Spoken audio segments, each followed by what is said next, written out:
ने कहा ये आप फ्री में दे रहे हैं? देव राजेंद्र ने कहा राजन फ्री में कौन व्यक्ति किसी को कोई वस्तु कहां देता है। गोस्वामी जी बोलते हैं, है ना, गोस्वामी जी बोल रहे हैं कि स्वार्थ नीत सकल जग माही, सपन हो प्रभु पर मारत नाही, प्रभु पर मारत नाही, सपन हो प्रभु पर मारत नाही, प्रथम हो प्रभु पर मारत नाही।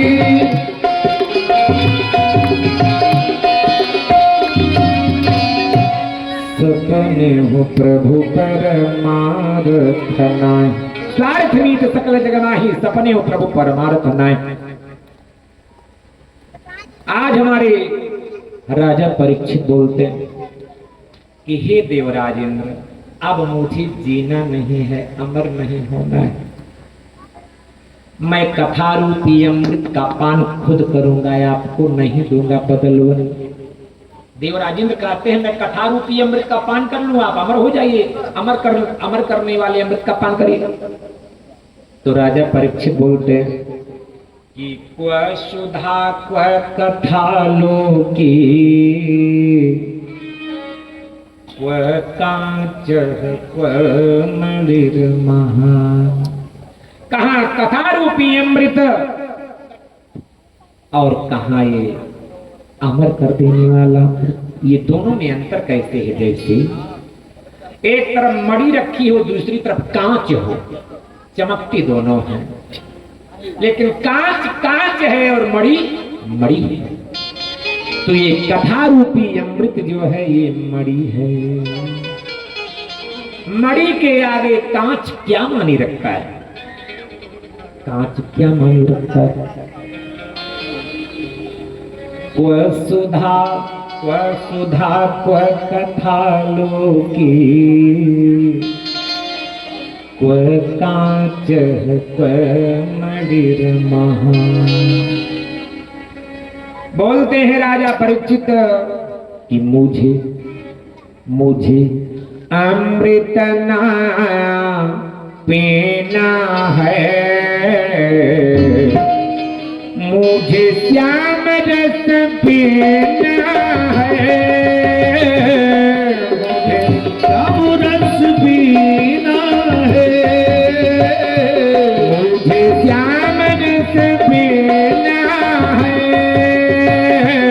मुझे श्याम रस पीना है, मुझे श्याम रस पीना है।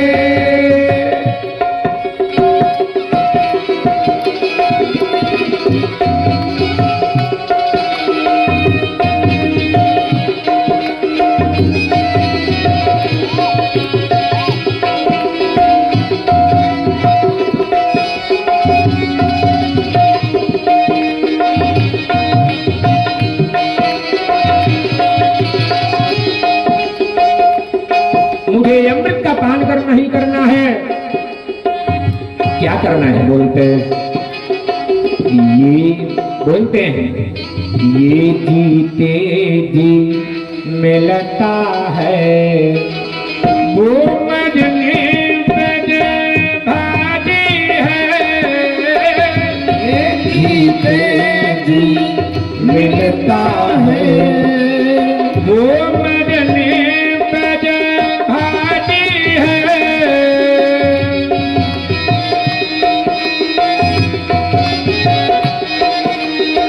वो मरने पर भारी है, तो मुझे अमृत ना पीना है,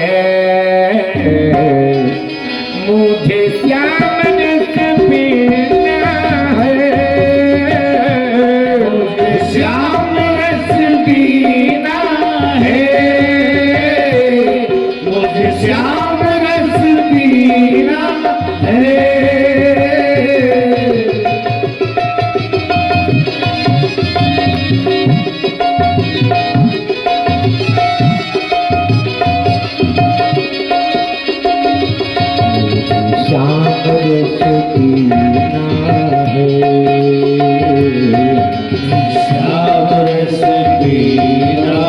थोड़ा ध्यान दीजिएगा, ये जीते जी मिलता है वह मरने पर भारी है।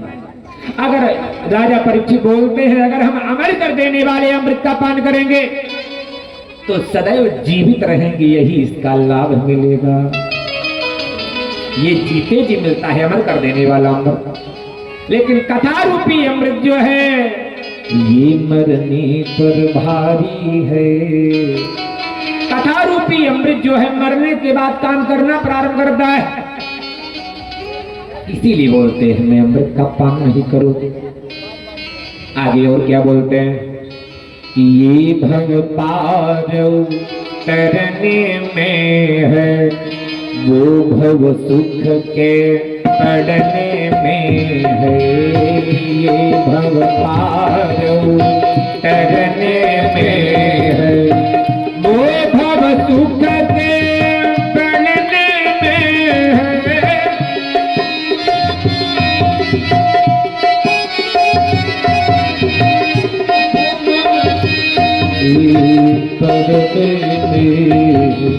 तो बोलते हैं मुझे भव सुख में ना पड़ना है, मुझे श्याम रस पीना है, मुझे श्याम रस पीना है, मुझे श्याम रस पीना है। अमृत ना पीना है, मुझे श्याम रस पीना है, मुझे श्याम रस पीना है, मुझे श्याम रस पीना है।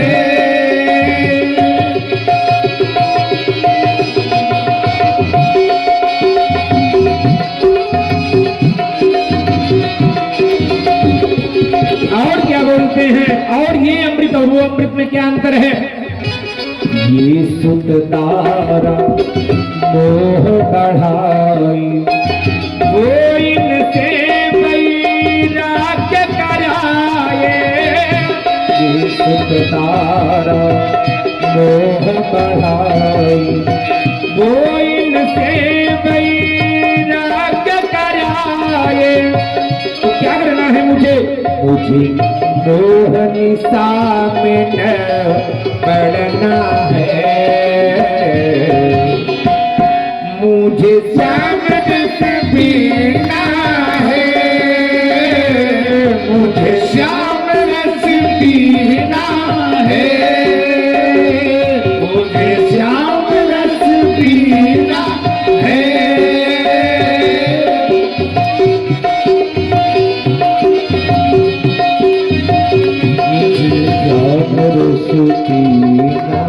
लेकिन कृष्ण बिना मुझे जीना नहीं है, कृष्ण बिना मुझे जीना आता ही नहीं है, मुझे श्याम रस पीना है। अब जो है ये कथा वहां से प्रारंभ हो रही है जिस समय कलयुग समाप्त हो गया, द्वापर समाप्त हो गया, कलयुग आ गया। हर तरफ अनाचार, पापाचार, अधर्म और अन्याय व्याप्त हो गया। भक्ति करने वाले लोग न रह गए तो भक्ति महारानी वृद्ध हो गई। कर्नाटक इत्यादि से भ्रमण करती हुई, गुजरात इत्यादि होती हुई जैसे ही मथुरा वृंदावन प्रवेश करती, वैसे ही कुछ भक्ति करने वाले वहां लोग थे तो शक्ति मिल गई, नवयुवती का रूप धारण कर लेती। लेकिन इनके दो पुत्र थे, ज्ञानी और वैराग्य नाम था, वो दोनों अचेतावस्था में ही पड़े रहे। इतने में नारद जी पहुंचते हैं, बोलते हे देवी आप कौन हो? हे देवी आप कौन हो, कहां से आई हो? नारद जी बोलते हैं कि काशी त्वं का विमोचे मां, नारियः काः पद्मलोचना, वदते विसविस्तारम् स्वस्य दुःखस्य कारणम्। हे देवी, आप कौन हो, कहां से आई हो, जाना कहां है? आपके सामने ये दो व्यक्ति लेते हैं, ये कौन है, जल्दी से बताओ। भक्ति महारानी बोलती, अहम भक्ति रीति ख्याता, मेरा नाम भक्ति, ये दोनों मेरे पुत्र हैं। नाम क्या है? ज्ञान वैराग्य नामानो काल योगेन जर्जर। समय के फेर से जर्जर हो गए, जर्जर हो गए। नारद जी ने कहा, चिंता मत करो, मैं इनके कानों में गीता का पाठ सुनाऊंगा, वेद का मंत्र सुनाऊंगा, तब तो चेतना आ जाएगी ना। और नारद जी ने क्या कहा कि वृथा खेदय से बाले अहो चिंता तुरा कथम श्री कृष्ण चरणाम्भोजं स्मरतो गमिष्यति। भगवान श्री कृष्ण भगवान का स्मरण करो, तुम्हारा दुख जो है अवश्य चला जाए। अब भक्ति महारानी नारी है, तो नारी का उदाहरण नारद जी दे रहे, बोलते हैं कि हे देवी, तुम्हारे ही जैसे एक नारी थी, उनके ऊपर भी कष्ट पड़ा। तो किसके? द्रौपदी च परित्राता येन कौरव कस्मला। द्रौपदी मां के ऊपर कष्ट पड़ा था, कहां? कौरवों की सभा में। जिस समय दुर्योधन ने आदेश दिया, हे दुशासन, जाओ द्रौपदी के चोटी को पकड़ करके लाओ और निर्वस्त्र करके मेरे जंघे पर बैठा दो। दुशासन पहुंचता है और द्रौपदी मां के चोटी को पकड़ करके लाता है कौरवों की सभा। आज द्रौपदी मां को अहंकार है, जिसके 5 बलवान पति हैं, उसका क्या कौन कुछ क्या कर पाएगा? द्रौपदी मां सबकी शरण में गई, लेकिन कोई बचाने में समर्थ न रहा। अब वो कृपाचार्य की शरण में दोबारा जाती है। कृपाचार्य का नाम कृपाचार्य था, तो उनको लगा शायद कृपा कर दे। तो कृपाचार्य ऐसी उंगली उठाते हैं कि सिवा उनकी कोई रक्षा करने में समर्थ नहीं। तुरंत वो भगवान की शरण में जाती है। क्या बोल पड़ी कि निषिद्धैरपि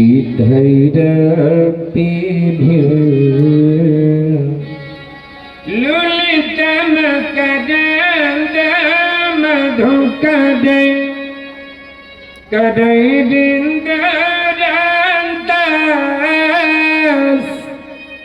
छुरितमिव संभिन्न मुकुल विधतां सिद्धिं नो नयचु भगामज्यस्य प्रकीर्णः पुष्पाणः हरिचरणयोरञ्जलिरय।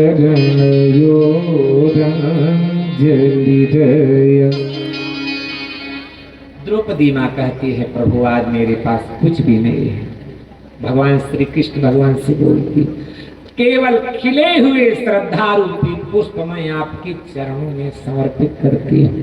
प्रकीर्ण पुष्पाणां हरिचरणयोरञ्जलिरय।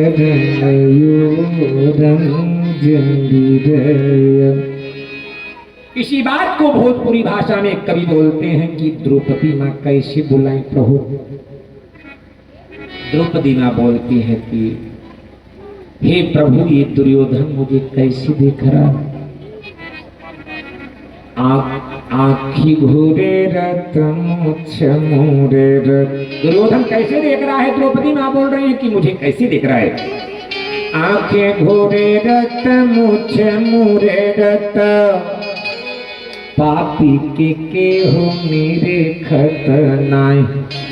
हे वीर नाम रियोरिया फटही धोतिया के हो फेंकत नाई। हे बेरना हमरियो दिया फटही धोतिया के हो फेंकत नाई।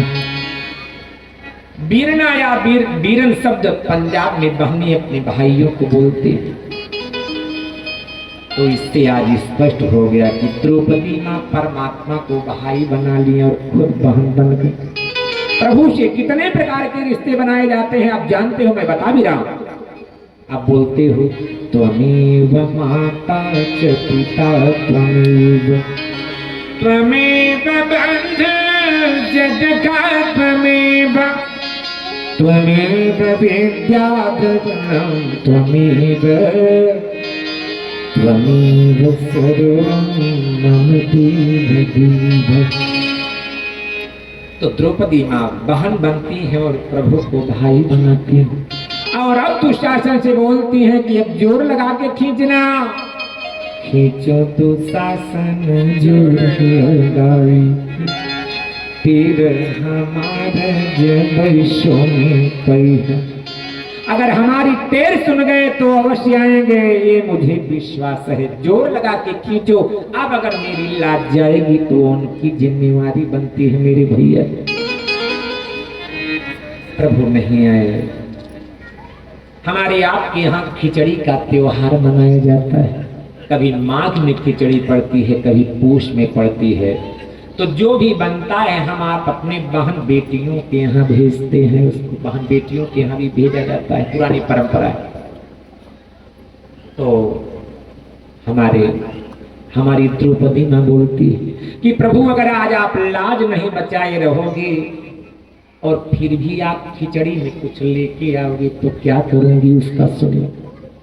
बोलते हैं द्रौपदी मां कि पूसा में तो खिचड़ी लैके औबा पूस में तो खिचड़ी लैके औबा गठरी सरी जाए पर फूल बनाए और तू के तन बहने बहनी कहब पर नाता कबौ फिर जुड़ब नाय। तू के तन बहने बहनी कहब पर नाता कबौ फिर जुड़ब नाय। प्रभु नहीं है, परमात्मा नहीं है। भाई बहनों के और रिश्ते मनाए जाते हैं। किसी को संतान जब होती है तो सोवर गृह पोतने के लिए हम आप बहनों को बुलाते हैं। आज हमारी द्रौपदी माँ बोलती है प्रभु आपके तो बहुत संतानें होंगी, 16,108 रानियां। अकेली सुभद्रा पोतते पोतते थक जाए। तो वही द्रौपदी माँ वही भाव बोल रही कि एक प्रद्युम्न ना रही है, एक प्रद्युम्न ना रही है। अब ही बिटिया बेटवा बड़ हुई तो शौर्य पोतावै बदे जब बोलब तो। अगर आप बुलाते हैं तो पुरखा भी तुम्हारा मनाई न पई। अगर आपके पुरखे भी लोग अगर मनाना चाहेंगे तो मैं मानने वाली नहीं हूँ। पुरखा भी तुम्हारा मनाई न पई। प्रभु नहीं है। भाई बहनों के और पर्व मनाए जाते हैं। कौन सा पर्व? राखी बंधन, रक्षाबंधन। द्रौपदी मां बोलती हैं अगर आप लाज नहीं बचाए रहोगे, आप फिर भी अगर आप राखी बंधाने आओगे तो मैं क्या करूं? राखी बंधावे बदे जब तो, राखी बंधावे बदे जब तो, राखी न पौब तू पौब सीता की, राखी न पौब तू पौब सीता की। आप बांधने वाली मेरी राखी नहीं पाएंगे, मेरे सीता की राखी पाएंगे। जैसे इतना बोलती है हमारी द्रौपदी माँ, प्रभु दौड़ने लगी हमारे प्रभु। इतनी तीव्र गति से दौड़ रहे हैं कि आज गरुड़ जी प्रभु को नहीं पा रहे। पहुंचते हैं हमारी द्रौपदी माँ हिराज चुकी थी, सिर नीचे झुका चुकी थी कि जैसे ही लाज जाएगी मैं प्राण त्याग दूंगी। आज हमारे प्रभु पहुंचते हैं, बोल पड़े, देखो सिर ऊपर तो करो, देखो कौन आया है देखो। आँखियों घारी के देखो जरा, बहन की गुहार में भाई खड़ा, अंगूठी में चोट लगे पे तू बांधी रहो, वो निशान ये पड़ा। शिशुपाल का जब हमारे प्रभु वध कर रहे थे तो उन्हीं के सुदर्शन से प्रभु की अंगुली में चोट लग गई, खून बहने लगा, रक्त निकलने लगा। और माताएं वस्त्र लेने दौड़ती है, लेकिन द्रौपदी माँ अपनी आंचल को फाड़ करके प्रभु के अंगुली में बांध दी। परमात्मा ने कहा, एक एक धागे का अनंत अनंत गुना मैं उस बदले में ऋण चुकाऊंगा। आज वही भाव, आँखें घारी के देखो जरा, बहनी की गुहार में भाई खड़ा, अंगूठी में चोट लगे पे तो बांधी रहो, निशान ये बैठ पड़ा। तो लाज तुहार बियाज में राखब, अमूर तुहार पड़ा, मूर तुहार पड़ा। द्रौपदी माँ ने कहा, प्रभु चाहे जितना आप वस्त्र लगाएंगे, 10,000 हाथियों का बल है, दुशासन के पास ये सब खींच डालेगा। भगवान श्री कृष्ण भगवान बोलते हैं, जब मेरी शक्ति समाप्त हो जाएगी, मेरा सामर्थ्य, तब मैं क्या करूंगा अपनी बहन के लिए। मेरी बहन सुन ले, द्वारिका बेच बजाई कुबेर की, कुबेर के हाथों द्वारिका नगरी बेचने से जो पैसा आएगा उसकी साड़ी की बहुत बड़ी गांठ मंगाऊं।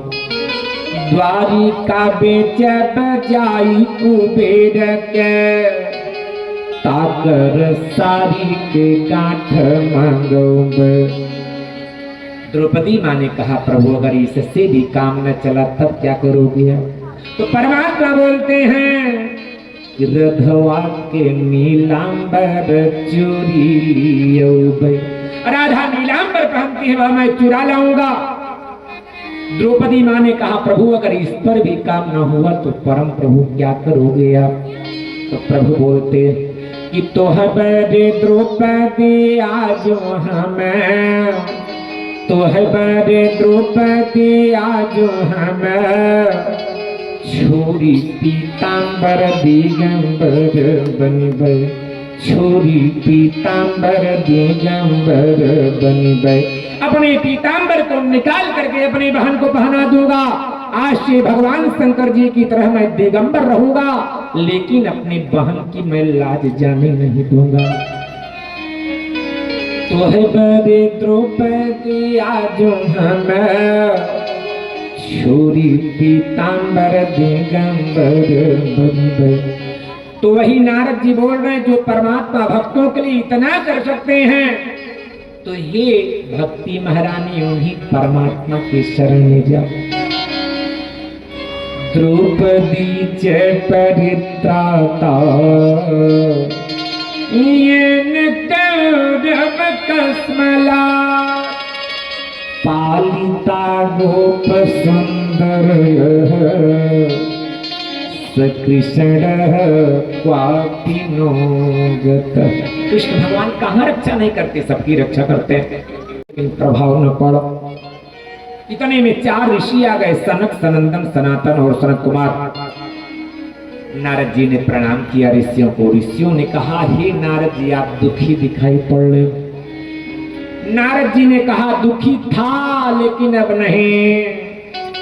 नारद जी बोलते कियद्दर्शनं यदिनिहन्त्य शुभानि सद्यः श्रेयस्तनोति भवतु खपदार्दितान् निःशेष शेष मुख गीत कथैकपाना प्रेम प्रदात कृतय शरणं गतोऽस्मि भाग्योदयेन बहुजनम समर्जितेन सत्संगमं च लभते पुरुषो यदा वै अज्ञान हेतुकृत मोह मदान्धकार न संविधाय हि तदयते विवेक। नारद जी बोलते हैं कि आप जैसे ऋषियों का दर्शन करने से संपूर्ण पापों का शमन हो जाता है, पुण्य जो है उदय हो जाते हैं, है ना। कि संत मिलन सम सुख जग नाही, संत मिलन सुख जग माही, संत मिलन सम सुख जग नाही, संत मिलन सुख जग माही, संत मिलन सम सुख जग नाही, संत मिलन सम सुख जग नाही। संत मिलन सम सुख जग नाही। संसार में जितने प्रकार के सुख हैं, संत मिलन जैसा संसार में कोई सुख नहीं है। नारद जी बोलते हैं कि भाग्योदयेन बहुजनम समर्जितेन सत्संगमं च लभते पुरुषो यदा वै अज्ञान हेतुकृत मोह मदान्धकार न संविधाय हि ततोदयते विवेक। जन्म जन्मांतर युग युगांतर कल्प कल्पांतर के जब पुण्यों का उदय होता है तब भाग्योदय होता है, और जब भाग्योदय होता है तो सत्संग श्रवण करने का अवसर मिलता है। और सत्संग से क्या होता है? बिनु सत्संग विवेक न हो, राम कृपा बिन सुलभ न सोई, राम कृपा बिन सुलभ न सोई, राम कृपा बिन सुलभ न सोई, राम कृपा बिन सुलभ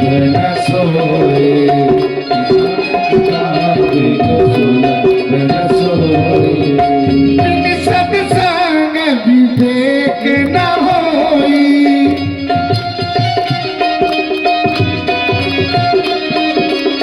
राम कृपा बिन सुलभ न सोई, राम कृपा बिन सुलभ न सोई, राम कृपा बिन सुलभ न सोई, राम कृपा बिन सुलभ न सोई, राम कृपा बिन सुलभ न सोई।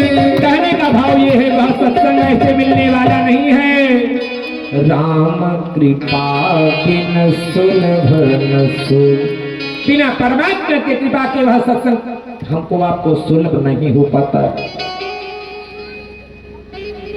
हमारे सनक सनंदन सनातन सनत कुमार बोलते हैं, हे नारद जी, ये भक्ति महारानी के पुत्र हैं, इनके कानों में जब तक भागवत महापुराण की कथा नहीं सुनाई जाएगी तब तक चेतना नहीं आएगी। सारे लोग गंगा के तट पर पहुंचते हैं, आनंद नाम के तट पर पहुंचते हैं, तटमानंद नाम तक। बड़े बड़े ऋषि महर्षि भागवत महापुराण की कथा सुनने के लिए आगे। कौन कौन? भृगुर्वशिष्ठ च्यवनश्च गौतम मेधातिथिर्देवलदेवरातं रामस्तथा गाधिसुतश्च शाकलो मृगण्डपुत्राद्रिजपिप्पलादा योगेश्वरौ व्यासपराशरौ च छायाशुकोऽजाजलिजहनुमुख्या सर्वेभ्य मुनिगणाः च पुत्रशिष्या स्वस्त्रीभिरायुनति प्रणयेन युक्ताः। बड़े बड़े ऋषि महर्षि भृगु वशिष्ठ च्यवन गौतम मेधातिथि देवल देवराज परशुराम जी विश्वामित्र साकल मृकंडो अत्रि पिप्पलाद ऋषि योगेश्वर याज्ञवल्क्य ऋषि वेद व्यास जी सुखदेव भगवान जाजल और जहनु ऋषि है। अकेले नहीं आए हैं, अपने अपने पत्नी अपने पुत्रों अपने शिष्यों को लेकर के साथ में आए हैं कथा सुन। तो आप लोग भी किसी के पति नहीं आए, अब घर पे बैठे हैं तो पति को भी लाइए, किसी की पत्नी नहीं आए तो पत्नी को भी लाइए, साथ में कथा सुन। और किसी के परदेश गए हैं भाई, कोई काम में है तो कोई बात ही नहीं है। और जिनकी उपलब्ध हो सकते हैं साथ में कथा सुने। श्री कृष्णाय नमः। और कौन कौन आए हैं? वेदांतानि च वेदास्य मंत्रस्तंत्रः समूर्तयः। आए भक्ति से भाव रसिक रसिया, आए भक्ति से भाव रसिक रसिया, आए भक्ति से भाव रसिक रसिया, आए भक्ति से भाव।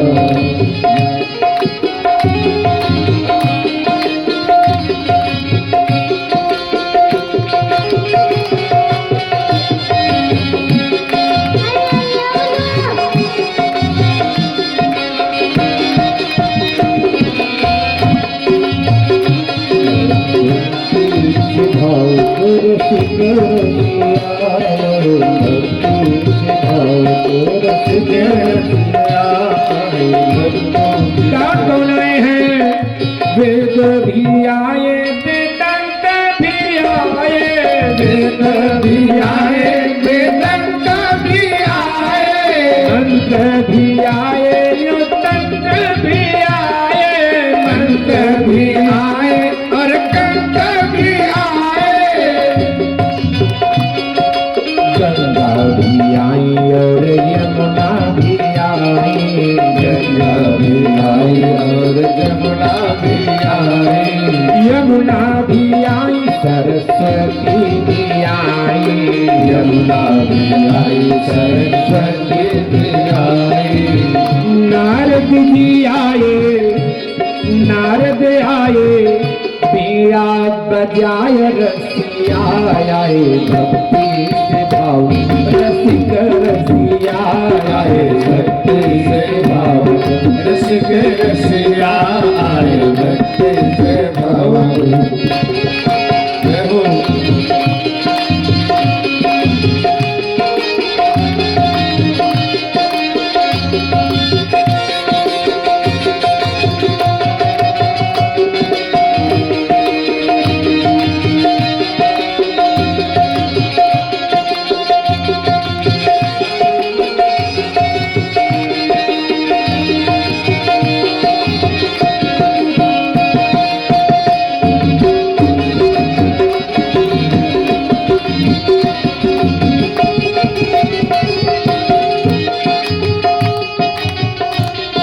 वैष्णव आए, विरक्त आए, शैव आए, सारे लोग आए।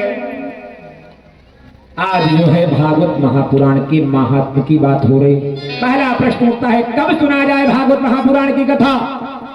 तो लिखा है सदाशिव्या सदाशिव्या श्रीमद् भागवती कथा। सदैव सेवन करने चाहिए भागवत महापुराण की कथा। क्यों? इसलिए यस्याः श्रवण मात्रेण हरिश्चित्तं समाश्रयेत्। इसके श्रवण करने मात्र से हमारे आपके हृदय में विष्णु भगवान का वास हो जाता है। इसलिए सदैव श्रवण करना चाहिए। 1000 अश्वमेध यज्ञ किया जाए, 100 वाजपेयी यज्ञ किया जाए, फिर भी भागवत के 16वें अंश के बराबर भी फल नहीं हो।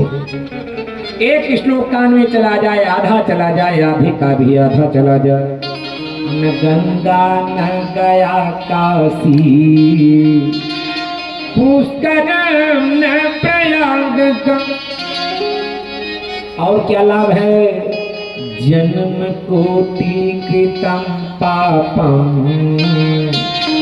नश्यते नात्र संशयः। करोड़ों जन्म जन्मों के पापों का विनाश हो जाता है। नात्र संशय, इसमें संशय नहीं, कन्फर्म है, कन्फर्म है, कन्फर्म है। इसलिए भागवत महापुराण की कथा सदैव श्रवण करनी चाहिए। एक उदाहरण देता हूं, कभी कभी मुहूर्त के चक्कर में हम आप अमूल्यवान समय नष्ट कर देते हैं। भक्ति करने में कौन सा मुहूर्त, सांसारिक कार्यों में जरूर मुहूर्त देखना है, लेकिन भक्ति करने में कौन सा मुहूर्त देखना है। एक बिहार के बहुत उच्च कुल के ब्राह्मण देवता पत्नी सहित बहुत धर्मार्थ करते थे, बहुत दान करें, पुण्य करें, ब्राह्मण सेवा करें, संत सेवा करें, भक्ति, लेकिन दान धर्म करते थे, लेकिन भगवान का नाम जाप नहीं करते थे, भक्ति नहीं करते थे। तो नारद जी के मन में आया कि ज्यादा से ज्यादा ये स्वर्ग लोग पाएंगे, ब्रह्मा जी तक जाएंगे, लेकिन ब्रह्मा जी तक भी कोई जाता है तो उसको लौट के आना पड़ेगा। क्षणिये पुण्ये मर्त्य लोकम विसंति, गीता के हिसाब से। तो नारद जी पहुंचे तो पंडित जी कहीं गए हुए थे, उनकी पत्नी थी। नारद जी कहे बहुत भूख लगी है, संत वेश धारण करके पहुंचे। उनकी पत्नी ने कहा आइए आइए ब्राह्मण देवता, आइए संत देवता, जो कुछ बनाए रसोइयां अभी अभी हमने तुरंत बनाया है, जो भी कुछ है आप ग्रहण कर लीजिए। के बाद उन्होंने नारद जी बोले कि आप लोग दीक्षित तो हो चुके हैं, गुरुमंत्र तो ले चुके हैं ना। तो पंडित जी की पत्नी बोलती है ये क्या होता है, ये तो मैं नहीं जानती हूँ। नारद जी ने कहा अरे राम, मैं गैर मंत्र वाले व्यक्ति के हाथ से बनाया हुआ भोजन कर लिया, मेरा धर्म गड़बड़ हो गया। ओ करने लगे जबरदस्ती की, अरे राम मैंने क्या खा लिया, ये तो बहुत गड़बड़ किया। अब पंडित जी की पत्नी परेशान की, मेरी वजह से महात्मा जी का धर्म गड़बड़ हो गया। जितना खाए थे सब थोड़ी दूर पर वमन कर दिए, सब निकाल दिए। अब पंडित जी की पत्नी बोली कि महाराज आप कैसे भोजन करेंगे वो बताइए, मैं करने को तैयार हूं, मैं फिर से भोजन बनाऊंगी। नारद जी ने कहा जाओ गंगा नहा के आओ, गुरुमंत्र ले लो, दीक्षा लो, तब जो है तुम बनाओगी, तुम्हें प्रसाद पाऊंगा। वो जाती है, गंगा स्नान की और आती है, नारद जी ने गुरुमंत्र दिया। तो उसने पूछा महाराज कोई नियम हो? कुछ नहीं, बस छोटा सा नियम है, बस गैर मंत्र वाले से, जो मंत्र न लिए हो उससे बोलना भी नहीं है, उसको छूना भी नहीं, बस इतना ही काम करना है बस। उसने कहा ठीक है। अब नारद जी ने एक मंत्र बताया कि कभी आवश्यकता पड़ेगी तो मुझे बुलाना। चले गए नारद जी। अब शाम को पति देवता कहीं गए थे, आए तो जब कभी नित्य जब जाते थे शाम को आते थे तो पत्नी चरण धोती थी, पखारती थी। आज जब पंडित जी आए तो वो दूर से ही पानी रख दी कि अपना धुलो लीजिएगा, क्योंकि मंत्र नहीं लिए हैं तो कैसे छुए उनको। पंडित जी सोच रहे कि नित्य जल से धुला जाता था, आज बाल्टी का पानी खुद ही ठेल दिया गया कि मैं धुल। बड़ी विडंबना है, कुछ विचित्र बातें हो रही। भोजन बनाया गया, भोजन की थाली दूर ही से जो है ठेल दी कि ले लीजिएगा। पंडित जी बड़े विचित्र चिंता में पड़े, आश्चर्य देख कर। पंडित जी ने कहा ये सब कैसे क्यों हो रहा है, इसका कारण क्या है? पंडित जी की पत्नी ने कहा आपने गुरुमंत्र नहीं लिया है, जो गुरुमंत्र न लिया हो उसके साथ ऐसे कर्म किया। तो पंडित जी कहे ठीक है, मुझे भी गुरुमंत्र दिला दो, महात्मा जी को बुलाओ। अब वो स्मरण की नारद जी को, नारद जी हाजिर। नारद जी कहे जाओ बेटा चला जाओ, गंगा नहा के आओ।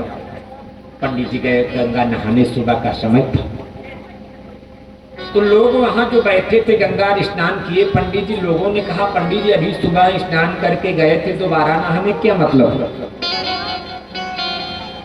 तो पंडित जी ने कहा भाई गुरु जी आए हैं, गुरुमंत्र लेना है।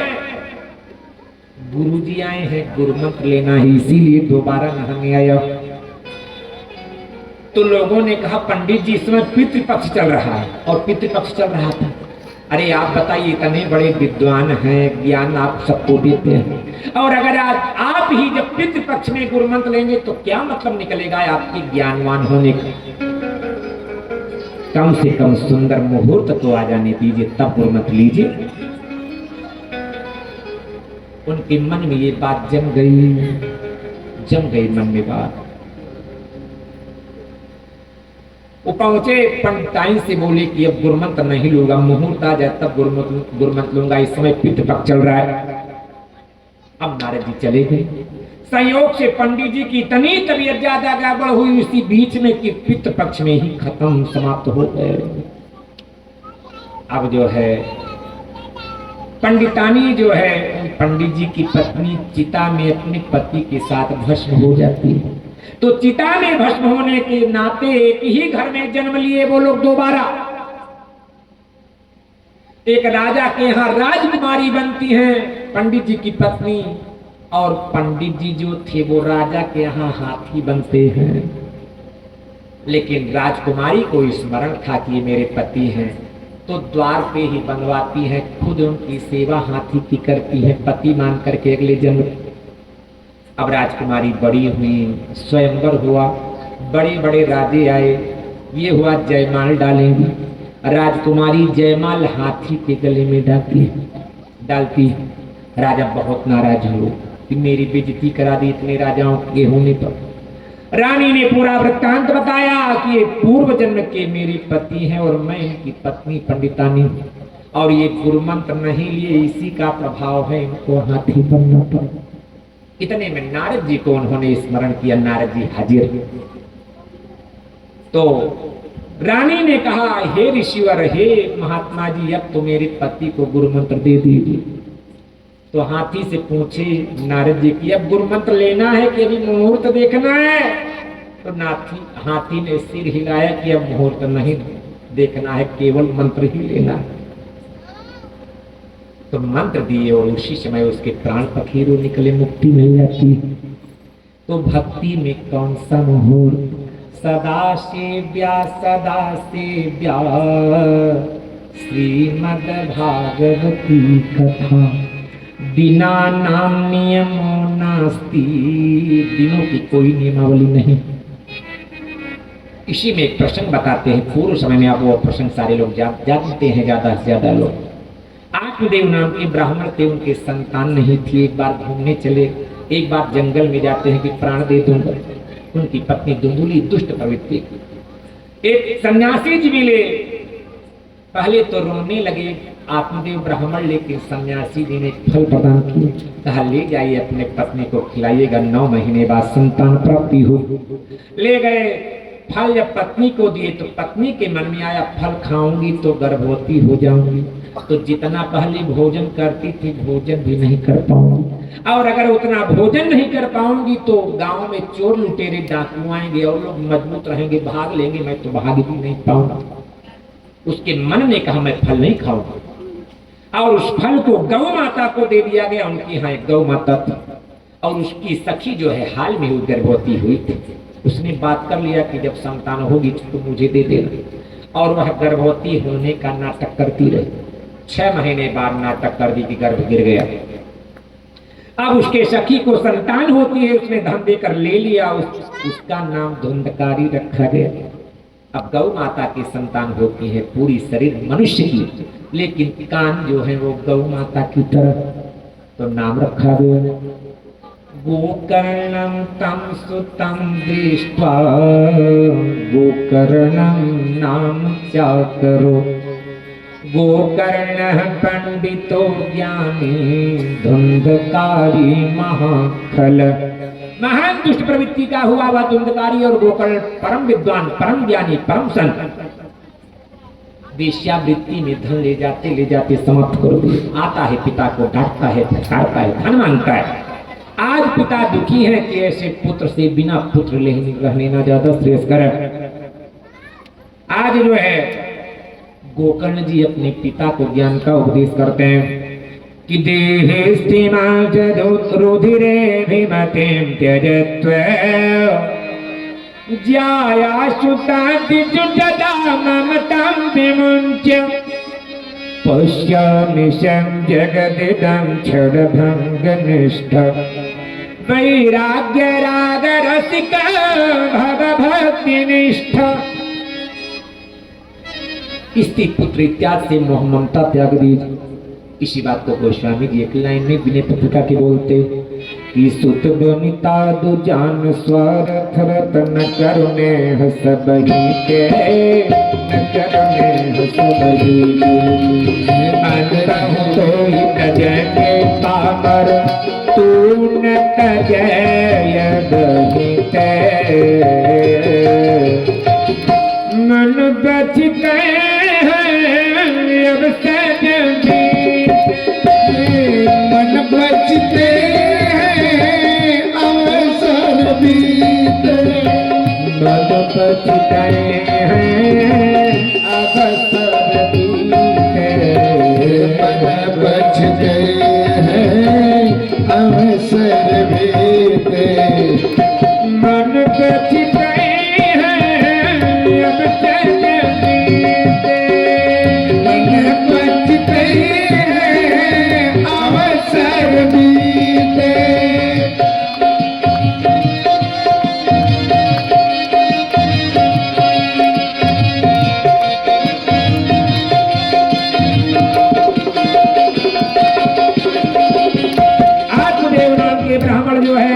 महापुराण के 10वें स्कंद का पाठ करते हुए मुक्ति प्राप्त करते हैं। अब अकेली धुंधली है, आता है धुंधकारी माँ को पीटता है पैरों से, उसी रात्रि में कुएं में कूद करके प्राण दे देती है वो। अब घर में कोई नहीं है, गोकर्ण जी चले गए तीर्थ यात्रा करने, वह वेश्याओं को ला करके रहने लगे। एक दिन वेश्याएं विचार करते हैं क्यों ना हम इसको मार करके धन ले लें। गले को रस्सी से खींचने लगे लेकिन प्राण न निकला। अंततः जो है अग्नि के अंगार को उसके मुख में डालते, अग्नि ज्वाला ते दुखे न व्याकुल निधन गत। मृत्यु हो गई, निधन हो गया, धन लेके वो सब चले गए। गोकर्ण जी सुने अपने भाई के नाम से गया में पिंडदान भी करते आते हैं। कमरे में सोए हुए थे, वह प्रेत योनि धारण करके प्रकट हो। पूछते हैं भाई तुम कौन हो? किंबा प्रेत पिशाचो वा, राक्षसों की प्रेत हो, पिशाच हो कब? वो कहता है मैं आपका भाई धुंधकारी हुआ, मैं अपने ही अवगुणों की वजह से मैं प्रेत योनि में चला गया, भैया मेरे ऊपर कृपा करो। गोकर्ण जी ने कहा मैंने तुम्हारे नाम से गया में पिंडदान किया, मुक्ति नहीं मिली। आज वो बोलता है चाहे सैकड़ रखा गया वह प्रेत उसमें प्रवेश करके भागवत महापुराण की कथा सुनने लगे। जैसे ही पहले दिन की कथा पूर्ण हुई, बांस की पहली गांठ चट शब्द करके टूट जाती, दूसरे दिन दूसरी, तीसरे दिन तीसरी, इस प्रकार से 7वें दिन 7वीं गांठ जो है टूट गई। एवं सप्तदिनश्चैव सप्तग्रंथि विभेदन, वह परमात्मा के स्वरूप की तरह प्रकट हो गया। कैसी? दिव्य रूप धरो जात तुलसी दाम मंडित पीतवासा घन श्यामो मुकुटी कुंडलान्वित, परमात्मा के स्वरूप की तरह प्रकट हो गया। कैसी? जैसी जटायु जी के साथ घटना घटी। गीध देह तजी धरी भूषण बहु सरोज मुख राजीव आयत लोचन आते हैं। और विमान पर सारे गांव के लोग बैठ गए, यहाँ तक कि उस गांव के कुत्ते और बिल्ली भी विमान पर बैठ के मुक्ति प्राप्त करते हैं, मुक्ति प्राप्त करते हैं। इस प्रकार भागवत महापुराण का महात्म्य नियमावली क्या है सुनिएगा। काम क्रोध मद लोभ अहंकार हटा करके भागवत महापुराण की कथा सुनना, क्या खा पी करके क्या कैसे क्या कथा सुनना ये भी सुन लीजिए। नियम है अगर हो सके तो 7 दिनों तक केवल घी का पान करके कथा सुना जाए, न हो पाए तो केवल दूध का पान करके कथा सुना जाए, न हो पाए तो एक टाइम थोड़ा सा फलहार ले लिया जाए और कथा सुना जाए, ना हो पावे तो दोनों टाइम फलहार करके कथा सुना जाए, ना हो पावे तो एक टाइम फलहार और एक टाइम भोजन करके कथा सुना जाए। यही नियमावली चलाई जाती है। दिन में फलहार, शाम को भोजन, और उसके बाद भी अगर किसी का मन होता है कि भोजन किए होते तो अच्छा होता, तो भागवत में लिखा है भोजनम तो बरम मन्ये कथा श्रवण कारक। भोजन करके बैठना उचित है, कथा श्रवण प्रमुख है। क्या खाए पिए हुए बात ज्यादा माने नहीं रखती। कितने श्रद्धा और भक्ति से, भक्ति ज्ञान से कथा श्रवण करते हुए ये बात माने रखती। ये भागवत महापुराण का महात्म रहा, महात्म रहा। 4 बजे से कथा प्रारंभ हो जाएगी, समय 4 से 7। हमारे संगीत वाले लोग उससे पहले बैठ जाएंगे, क्योंकि सेटिंग वोटिंग करने में और भगवान को थोड़ा से लोग रिझाते रहेंगे, बुलाते रहेंगे। और 4 से 7 जो है हमारा समय है। सही है, सही है। जिससे 7 बजे जब पूर्ण करेंगे तो आरती पर प्रसाद होते होते 7:30 हो जाएगा। माताएं जाकर के भोजन प्रसाद भी बनाना होगा, ये सारे भी काम होंगे। और समय से आप लोग आइए और समय से छोड़ूंगा। आइए दोबारा नाम संकीर्तन करिए, उसके बाद आरती होगी। गोविंदा गोविंदा गोविंदा गोपाल गोविंदा गोविंदा गोविंदा गोविंदा गोविंदा गोपाल गोविंदा गोविंदा गोविंदा गोपाल गोविंदा गोविंदा गोविंदा गोपाल गोविंदा गोविंदा गोविंदा गोपाल। नटवर नागर गोकुल का, नटवर नागर गोकुल गजता है रखवाला। गोविंदा गोविंदा गोविंदा गोपाल गोविंदा गोविंदा गोविंदा गोपाल गोविंदा गोविंदा गोविंदा गोपाल।